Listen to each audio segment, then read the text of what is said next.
listening to the Unframe of Mind Show, the place to have the most mind-stretching, unprotected, intellectual intercourse of your life. Your host battled the forces. There, man, I actually went through and took all of my mental power and all of my mental energy into creating that masterpiece of an intro for you guys tonight. So if you guys need a writer, I'm your guy. That's all I'm saying. So the reason I got to take tape off my mouth is because I just got a little slap on the wrist. Anthony here, you won't get to hear from him from another 7 days. So come back next Wednesday and maybe you'll get to hear from badge of honor, man. Badge of honor. It's all good. You know, I started there thinking, man, we need to make like little get the actual badges, like, you know, like Boy Scout badges, and get them where we can like sew them onto our like jackets and shit. Like that would be so cool. Yeah, it's been a rather interesting past 72 hours for us, that's for sure. I think if you want to kind of summarize like how the events of Sunday took place. Yeah. So basically, to kind of get the... So we don't normally do live shows on Sundays, so that in and of itself was that was a different kind of thing because I don't know, man. We just decided that's a good day. We had a lot of people that were wanting to be on the show, so we just block scheduled a bunch of people and decided, okay, we're gonna knock them all out back to back to back. Turns out we only got one done that day, and barely at that. Any of you that follow the Facebook Minds group, the Facebook Unframed Minds group will already know that I put a post up just kind of detailing the events of the day and kind of what had happened.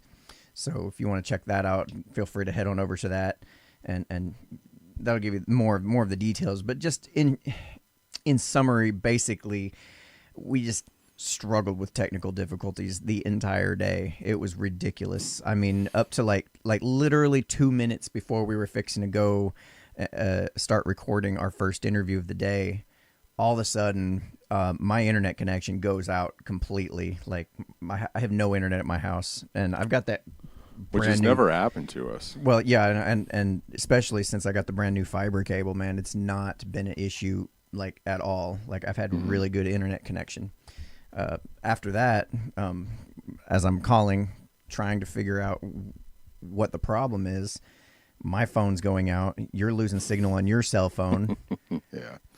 You know, just a lot of, I mean, every single individual issue or technical difficulty could be explained away through whatever, you know, logical reasoning, you know. Right, yeah. So it wasn't like, I mean, I don't want to be like Mr. Conspiracy and to honestly to try to think that we're that big of a show or that important that the government's, you know, tapping our phones. They got more important things. Yeah, I was like, by that logic, I mean, they've got way bigger fish to fry. So it could have been honestly just a series of unfortunate events that just totaled to total frustration. However, the silencing part that happened later, the fallout from it. Yeah, the fallout from after the interview. Anthony, you got on and you posted, like your post just kind of said, this is what our show's about. We had Enrique Tarrio on our show, the chairman of the Proud Boys, you know, just to give a little bit more of the story behind the man, you know, just to you know, dig a deeper dive on what his past, his background is. Yeah. And then next thing you know, you're texting me like, what the fuck, dude? I've been banned from Facebook for a week. Yeah, I mean, to the point to where I can't even message people. And a lot of the contacts for the show that I talk, you know, people I talk to is on Facebook. So I'm getting messages and I can't reply. So if people are messaging me on Facebook, it's not that I'm ignoring you. It's just quite simply I cannot reply. Every feature has been disabled on Facebook for me to use. So then, so all this happens, and then last night I worked 12 hours. I went in at 7 o'clock, and just before I went in, I followed the link for the Twitter post that you made, and I seen the shitstorm that was going on there, so I decided to follow the thread. So as I did, now mind you, every time I've gotten on Twitter, it's always kept me logged in. So now I go to get on Twitter, and it's telling me that the username and password no longer exist. Yeah, I tried clicking on it to go check your account and saw that it was just didn't exist. Yeah. Like, I mean, So I don't know. I haven't had the chance to see it from somebody else's perspective, but I have no access to Twitter now.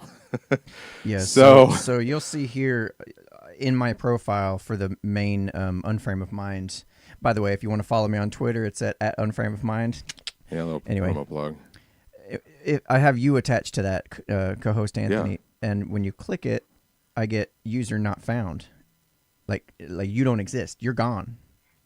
Oh. And you haven't really used the account in a while, have you? No, I hadn't been on there because of a lot of the, family and personal things that I've been dealing with, as far as, when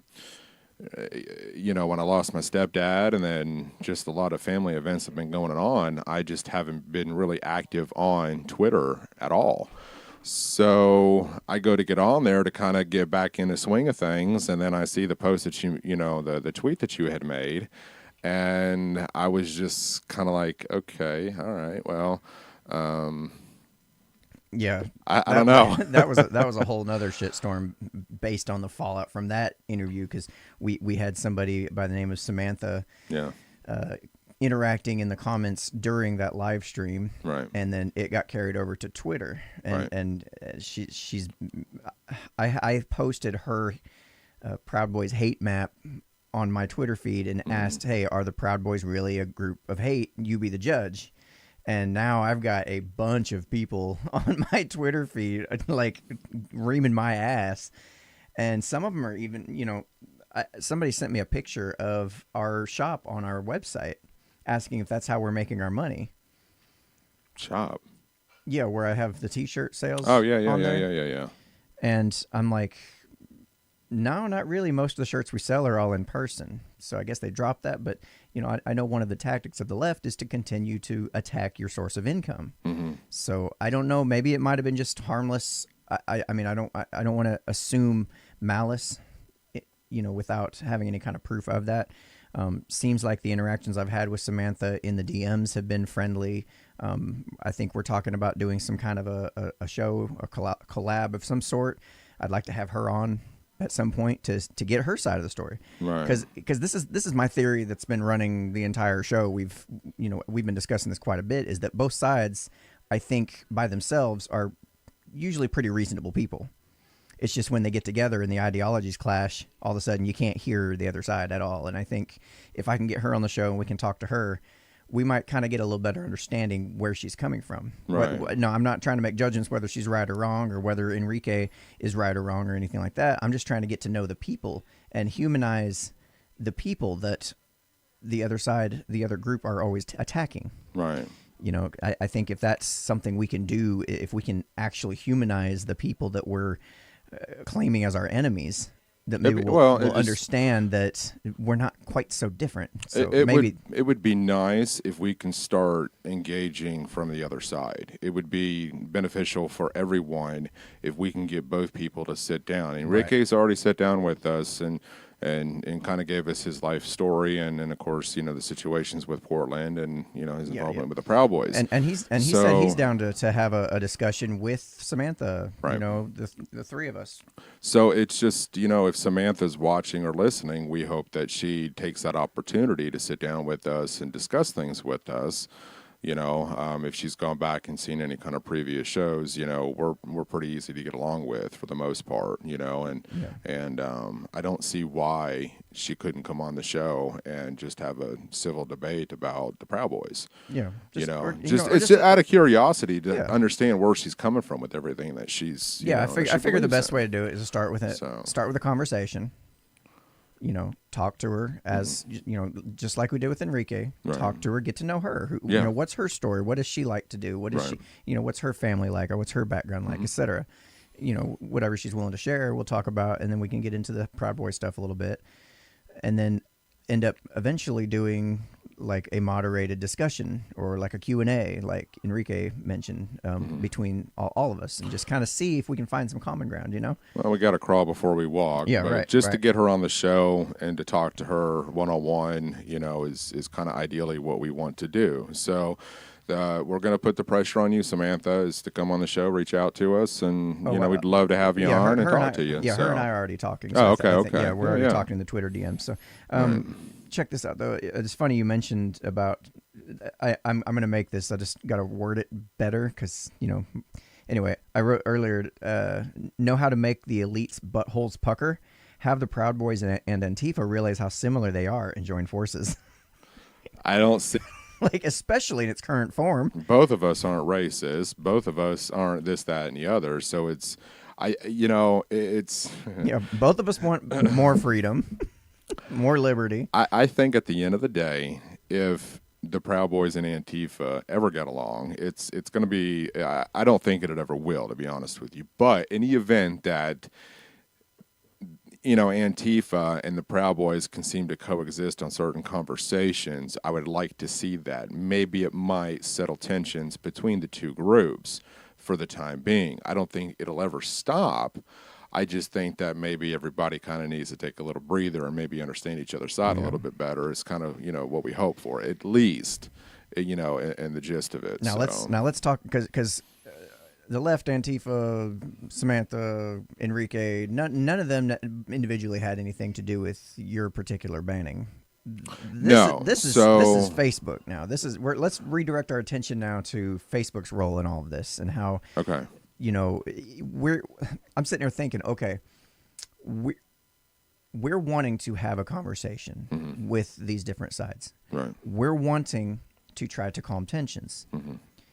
If we post on Facebook about one side or the other, Facebook says, no, you can't do that. Yeah. So even if we manage getting the people to talk to each other, even if we manage everything we're trying to strive for here, and there's no incentive for us to post about it on Facebook because they're just going to block us. Otherwise, we can do it, but we got to use like code language to do it. Well, here's the thing. So Myra has sent the screenshots into the Facebook group page. I can't post anything directly on my Facebook page, so I can't really show everybody what's going on because I have a lot of people that contact me through Facebook.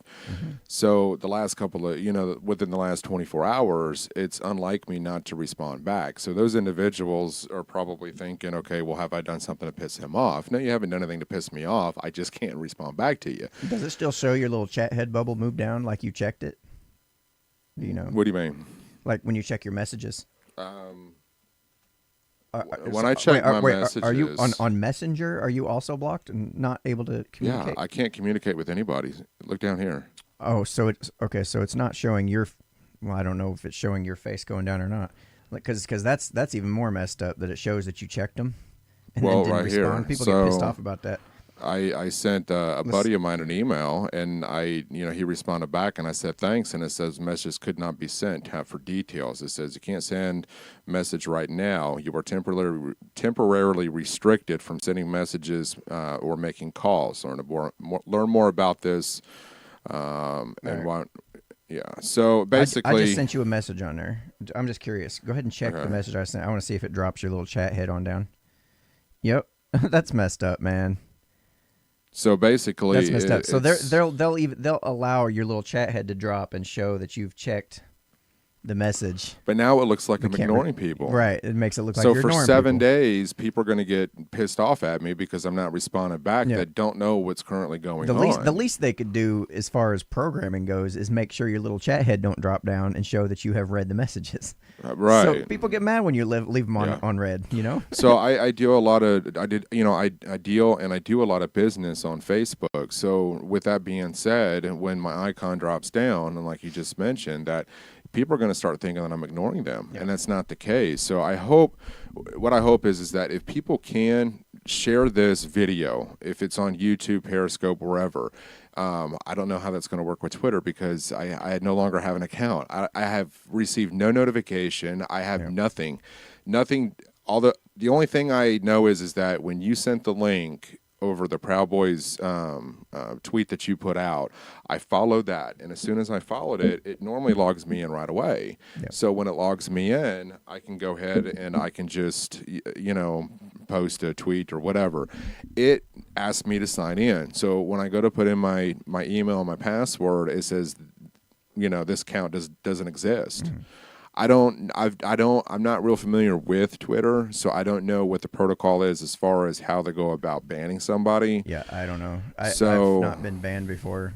Somehow, I don't know how that's possible.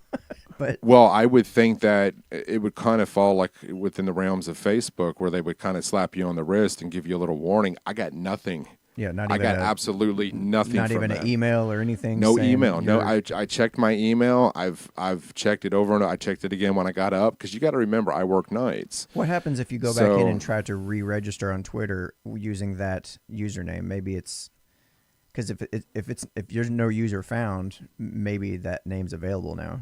Maybe they just I have not, because I worked 12 hours last night, and when all this shit and I started to figure out what was going on, I was literally walking into work, and then I sent a message to you and Enrique, and I'm like, I'm just gonna have to figure this out when I go to break. And even then, I didn't have time, because it takes a little while to kind of dive into that whole situation to find out what's going on. So going back to Facebook, I basically shared the flyer to promote the Sunday show, and yeah, that was literally all you did. for the ones that have not, You shared the flyer, and Facebook said, "We don't like this flyer." so for the ones that don't know what I'm talking about, this is the post that I made. It says, one of our biggest interviews to date. We're only reaching higher and higher. Nothing will stop us, not social media. I thought that was kind of ironic. And not the mainstream media. We know all eyes will be on us tomorrow, and that's all right. Good night, Facebook fam. That's all I said. That was, I don't know if you can see that, but that Might was have to hold it a little closer, but that yeah. was all I said, and then that ended up getting me. I don't know if it'll can get the Yeah, we'll focus or find not, out. but We'll find out. Yep, there it is. Ooh, yeah. so that right there ended up getting me 7 days, and I have no communication with anybody on Facebook to be able to schedule people to be on the show, and so that's all it was. And I have not received any kind. Now, okay, let me back up for a second. So I went to go dispute it, and within minutes, Facebook responded back and said, "No, this goes against our community standards." Yeah.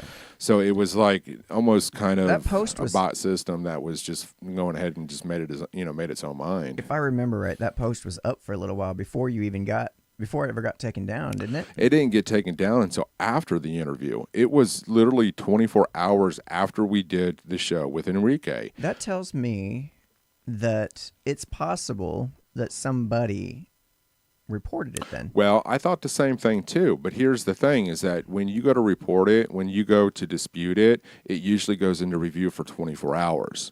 I was doing some research on that.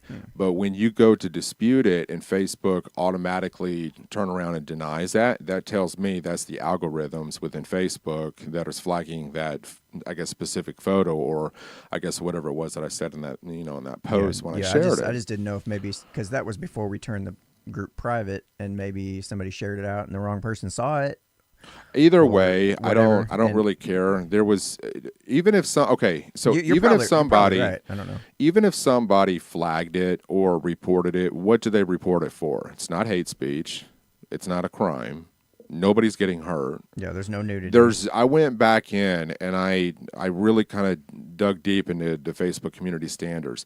There is nothing that I found that would even I mean, suggest. there are 3 sexy ass dudes on that flyer. Well, though, this so is true. That's This is probably true. what happened. It was too hot for social media. So, anyways, long story short, there's nothing in their community standards that this would fall under. So it begs the question: why did they censor me? What was it for? And that is the one thing that I'm having. It's kind of irritating me. Is Well, that based on what we know, based on what we've learned in terms of, say, like Project Veritas and their undercover investigations, Right. we already know. I mean, we're not dumb. We pretty much know why it got banned. We expected it. we It's knew just the this. fact. It's just the fact that they have these community standards. It's written out in plain text, but what we did doesn't actually fall under any of that. Like, they're not applying them equally. Well, when somebody said, Facebook, their algorithms based off of context words and pictures that are posted onto social media. First of all, if you look at the flyer, it's distorted. You can't really tell that it's Enrique. It's not a clear image for them to even say that it is otherwise. Yeah, because it's not the No, original. It's not the I original took photo. it and posterized it and Right. made it part of a So- graphic. Yeah. Now, on to the second point of this is the live video still up. The live video has not been pulled. Yeah, and the It's same got his name. right. The same words were used: Proud Boys, Enrique Tarrio. Right. It's not pulled. So That's that, interesting. I don't know. anyways, interesting. so I just thought that was kind of, to kind of put that out there. That, So that would be further evidence to suggest that it's not an algorithmic thing then, because an algorithm would have wiped all of it. it would have, it would have Because flagged the everything. Word, the word Proud Boys or whatever it is would have flagged it. So that leads me to believe maybe there's somebody flagged it. And But if somebody flagged it, what did they put it under? Because it wasn't hate speech. I It don't wasn't know. harmful. It wasn't inciting violence. It was a flyer to have a discussion God, that with sucks, Enrique. man. So I just wish it was more clear so you could be like, I mean, because what I happens? just wanted an answer from Facebook. I want to know what exactly, what it was as they flagged it for. So here's what happens is since they're not clear about it, since it's not set in stone and cut and dry. Right. Well, that prompts you to then send somebody else a message to post on your behalf saying, well, fine, we're just not going to like pre-announce any of our guests from this point forward. Yeah. It's like that Damocles sword. Like, okay, well, I don't know why I got banned. I'm kind of leaning on this platform a little bit to get my message out. So therefore, I'm going to take extra precautions that I normally would to make sure this doesn't happen again. Well, no, I'm still going to promote the show. I just have to be a little bit more creative with the content that I share, which is fine because I'm usually pretty good at that. But on the flip side to it is, I think now moving forward, because there was a lot of eyes and attention that was brought to the show that we did Sunday with Enrique, and because it was live, we have also noticed too that currently tonight we're unable to stream live on Facebook. Oh yeah. I forgot about that in the midst of everything. Yeah. So we're not sure what's going on there. Yeah, I can actually show you guys this here. I head over to Restream. Restream.io is our streaming platform where we get to stream out to all sorts of platforms. Well, over here on Facebook, I turned on my own personal page and our Unframe of Mind page, and it's still stuck on sending data. Like it's not allowing it to go through. Don't you find that a little interesting? I mean, Yeah, that is interesting because we've never had any trouble with this platform. We go live, and then all I do is come over here and click the chat bubble so I can see what what y'all are talking about, and that's pretty much it.